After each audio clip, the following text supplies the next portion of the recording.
Most people are throwing away so many ideas that have potential that they don't actually believe that until they're shown it. So for example, when trying to improve your playing, especially at a level 2 or even a level 3 improv area, I'll post what my levels mean underneath because I say it every video, so let me post it underneath this time. What happens is, when I get people improvising, they play me some ideas that have great potential, but because they don't like the idea or because they're just not used to working this way, they throw them away and try and move on to the next one. And it becomes this exhausting hamster wheel of just trying to find good ideas all the time, rather than taking something and developing it. The name of the game isn't change, it's development. So what happens when we start exploring our own ideas, dissecting them, getting inside them, seeing could we do something small differently, something else? We start to get experience in composing. And what improvisation is, it's not making it up as you go along, it's composing spontaneously. So to get experience of doing that is one thing, and then to also get experience of taking an idea and turning it into something else makes us sound like we're playing jazz. So it's not a bit of this and a bit of that and grab some of this and try that. It grows from one thing to another. So let's take a look. It's easy to talk about it. Let's take a look at a phrase and see what we can do. I have nothing planned. As you can see, a blank page. And by the way, don't worry if you're not a reader. I'll be explaining everything that I do. This is just for something visual, and maybe people are on the train or something while they're watching this. Let's do something super simple. We'll go up the scale, just the F major scale. I'm starting on G. I've got a G minor 7. You don't have to do that, of course, but that's just what I'm doing. And then I'm going to go down the G minor 7 chord, right? So that will fill up a whole bar of G minor 7. Always think time in improv. 1 and 2 and 3 and 4 and then for the C7, I'm going to take really simple C7 notes just to prove a point. The third and the root. Okay, let me write that out. Let's see what we get. Okay, so here's our simple phrase. Up the scale, down that chord, and then the C7 chord notes, right? Notice a couple of things. Number one, if we take the notes that fall on the beat, they are G minor 7 chord notes. G, B flat, D, back down to G. And same here on the C7, they are chord notes. Now, playing does not have to be like that, but it's a really useful way to start to sound correct quickly. And if you look at the things like the Barry Harris scale rules, I've posted about that here before. And while he didn't describe it that way, there's no doubt that putting in those scale rules actually brings out chord notes on the beat. If you don't know about that, I'll post a link below. If you're enjoying this lesson, would you please give it a like and subscribe to the channel? Hit the notification bell so you know when there's a new video. A positive comment in the comments section really helps as well. And if it's time to level up your playing and get some freedom, then consider joining us on Jazz Skills. More about that at the end. For now, let's get back to the lesson. So now let's take a look at what we can do with this. Well, how about let's copy it and paste it and do some messing with it. Well, first thing, I love to do things like this. Remove the first note. What do we end up with when we do that? Something that swings more, right? So instead of, we'll end up with 3, 4, 1. Already swings more for me.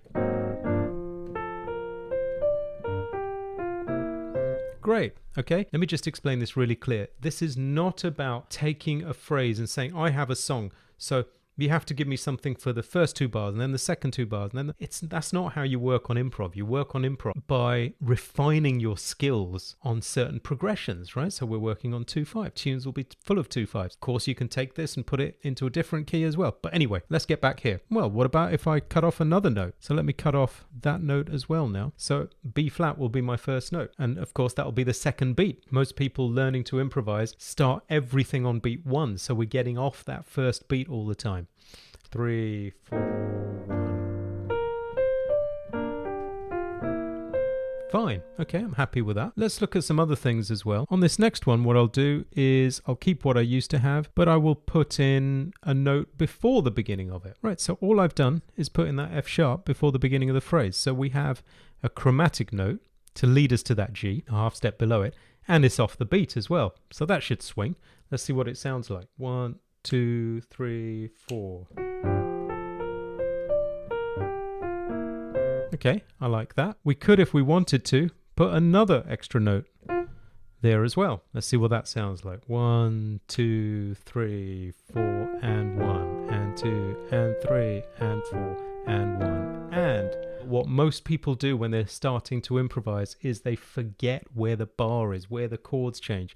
and it turns into a right hand phrase thing, and then they don't know where the chords are anymore. So hopefully, if you've watched any of my lessons before, you'll know that the time to start improvising is when whatever the chord progression is you're working on is completely solid and you're not having to think about it anymore. If you're having to think about that, go back and fix it and you'll thank yourself that you did. Okay, this time I'm going to take that idea of that rhythm and double back on myself. So I'll get this instead. Just changing one note. Do you notice how I'm trying to change as little as possible each time? That's because development. I'll explain that more in a minute. So this time 1, 2, 3, 4, and 1. Sets off new ideas in my head as well, right? So development. So for example, maybe one time I take the simple one and one time I take, something, one of these. So for example,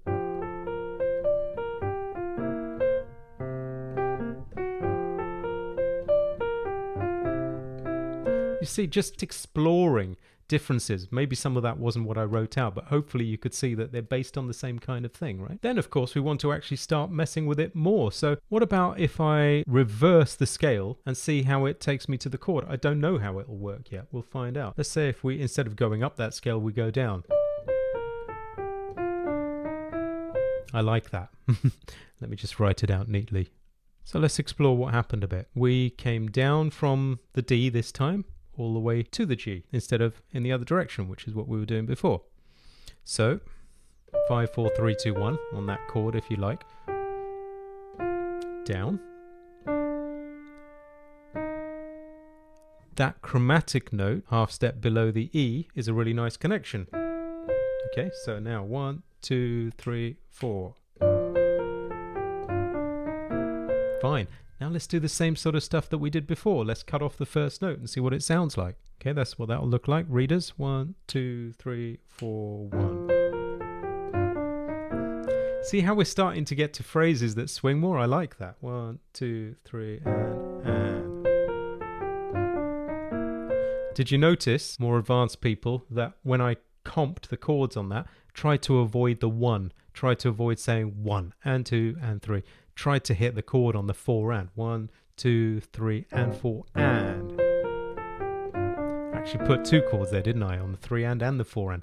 They set up this coming in on an and much better. Okay. Anyway, that's maybe for another day. Let's do 1 or 2 more with this.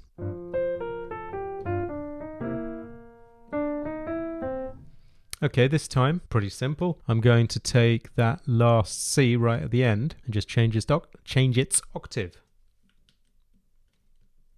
Like that. Simple.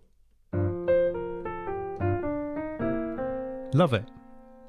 So I'm learning as we go. This is a mini practice session for me. 1, 2, 3, 4, 1, and 2, and 3, and 4, and 1, and. This time I'm going to try and not put the chord on 1 like I said before. 1, 2, 3, 4, and.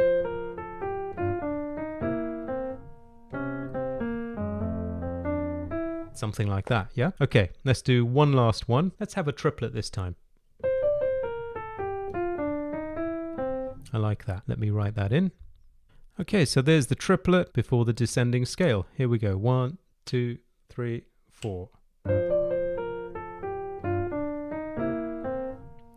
One note about triplets. When I work on triplets with students, they often rush them. They often go, that's something else, right? So triplet 2 and 3 and 4 and 1 and 2, 3, 4. So we've come a long way, haven't we, from... We've got 8 ways to play the same thing. Sometimes I sit down and I'll do it quickly just for the purposes of this, but I'll do it slower. I just sit down with a phrase and see how many different ways I could do it.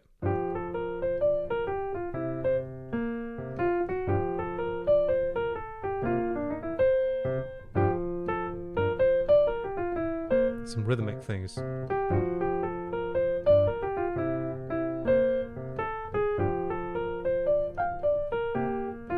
something like that. You know, just find different ways to do it. And that's how we get more fluent at composing in real time, which is what improvisation is really about. I hope that was helpful for you. If you're ready to level up your playing, then come and see us on Jazz Skills, where we won't just bombard you with information, but show you what to do in which order and how to practice it, and support you all the way with a vibrant community as well. So hope to see you there. Thanks for watching, and bye for now.